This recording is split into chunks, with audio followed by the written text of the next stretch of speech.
Hello everyone, welcome to another moto vlog on my channel. My name is Marshall3498, and today is just a moto vlog about just going on one back road up here to the edge of North Carolina in Beulah Dean, North Carolina.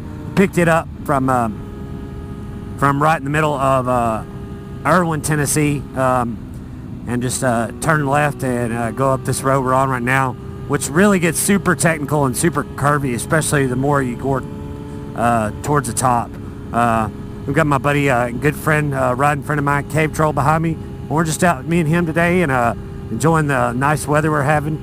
It's late September here now in East Tennessee where I live, and it's started to get a little bit fall-like, but not cold yet. The high today is on like 75 degrees. It is a little bit overcast, as you might be able to tell from the video, but there's no chance of rain today. It's just incredible riding weather. You know, it's still early, it's before noon, so it might be 70 degrees right now. So it is absolutely pristine riding temperature and conditions, that's for sure. And this road here gets super curvy the more you go towards the top, and I thought I would just make a vlog and show all my subscribers and my viewers some of the beautiful countryside that we have here around us to ride. There's so many awesome roads to ride in the East Tennessee area. Western North Carolina has even more than we do, but right here in our old backyard, only like 30 minutes ride away from where I live anyway, just absolutely glorious road. I went on this road once last year, but I never really filmed it, so I don't really know the road here, so don't expect to see dragging pegs or dragging knee on this route. But I don't really ride like that anyway, as a lot of y'all watching my moto vlogs know. I get more enjoyment out of the riding itself than I do going fast. You know, I'm almost 40 years old now, so I'm past the young kid adrenaline stage, that's for sure. And I'm sure those of you who'd like to ride fast and enjoy it, and that's your own thing, but I'll ride at a little bit of spirited pace, but not anything out of my comfort zone, because I think if you get out of your comfort zone, that's when you might panic or do something, cause yourself get hurt. And the last thing I want to do is get hurt on a bike. You know, I know they're dangerous and all that stuff, but I try to be as careful as I can, within reason, of course, but yet still allow myself to have a little bit of fun. Like my little SE6 here, to put it in kind of a lower gear here and just not even use the brakes and just use the engine braking and roll back out of throttle is what this bike's really made for, and when it really shines.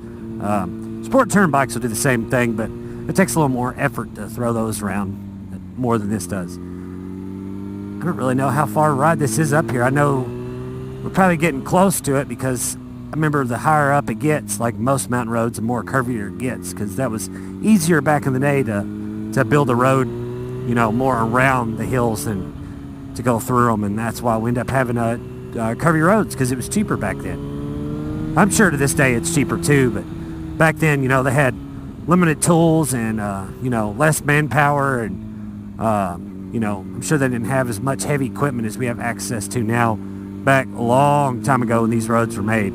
One bad part about riding these roads like this is you really have to stay on your toes. Even though it's a beautiful area to, you know, ride in and stuff, you really have to stay on your toes.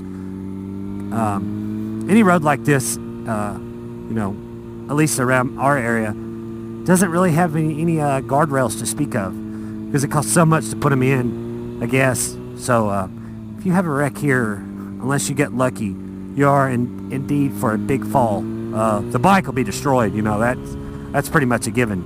But, you know, if you can live to ride another day yourself, if you get back on without having a big wreck, then that's what it's all about. And another thing around here that's bad is on roads like this, even though everybody knows they're super curvy and tight and technical, you have a lot of car drivers who like to do a lot of sightseeing. So you really have to pay attention, because you will meet a car around here that'll be a foot, 2 foot, halfway. Sometimes I've experienced all the way about 3/4 of the car in your lane. So you really have to keep on your toes and not hug the inside as much. And that way, if you do see a car, they've got more, and you do have more room to react, to get farther, you know, like a left-hand curve to the inside, like this guy here pulling this trailer. That's usually the ones that will be the worst about it. You know, especially the people too, like I found around my little curvy back roads where I live at.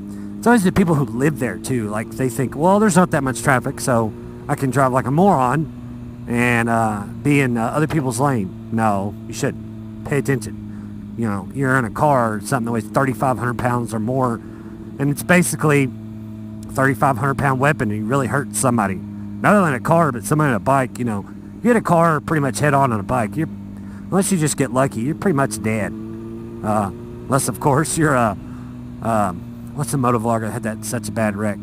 Oh Lord, I can't even remember his name. Yummy Noob. How that guy did not die hitting that Porsche head on is beyond me. You talking about extremely lucky. And the funny part about that is you'll notice he doesn't ride anymore. He probably can't, being how that one hand and wrist is so messed up. Or maybe he just finally learned. Maybe bikes are not for me. But when you ride like that and ride that aggressive, that's the risk you take. I'm sure he knows that now, looking back. If he had to do it over again, he wouldn't ride like that.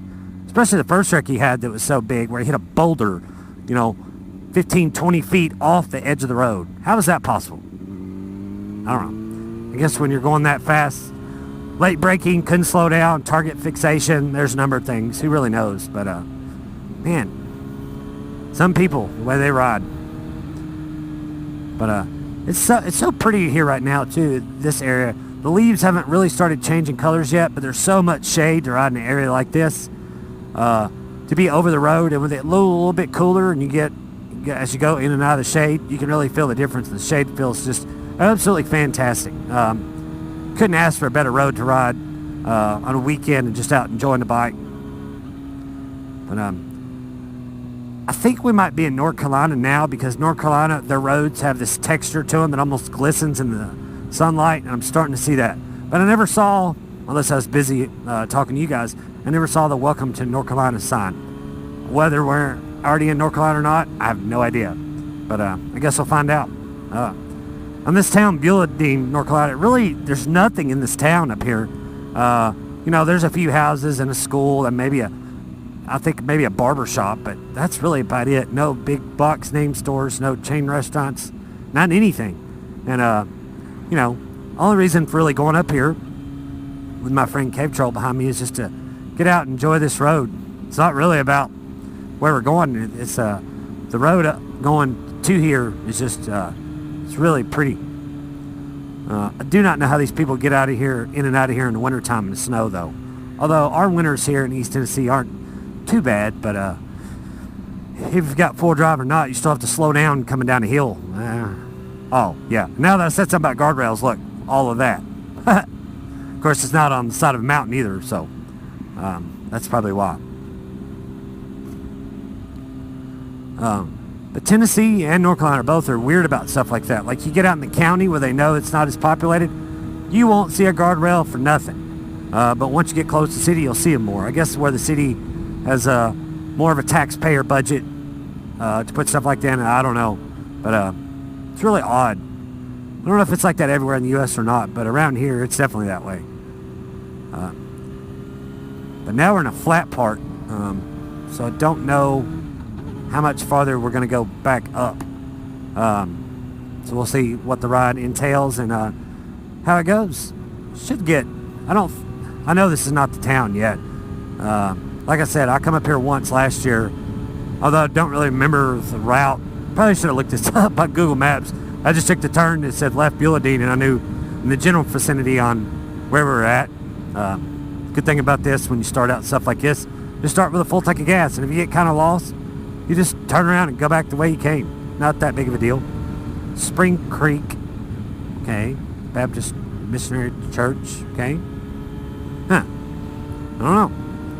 But this is not the highest part of the mountain peak. I remember when I took this way up here last year, once I got up here a good ways, it seemed like you're almost close to Roan Mountain peak, where the two mountains were kind of close to each other. Of course, I know, in the general vicinity, once it gets close to that, probably not that far from it, as a crow flies, so to speak, of the top of Roan Mountain anyway.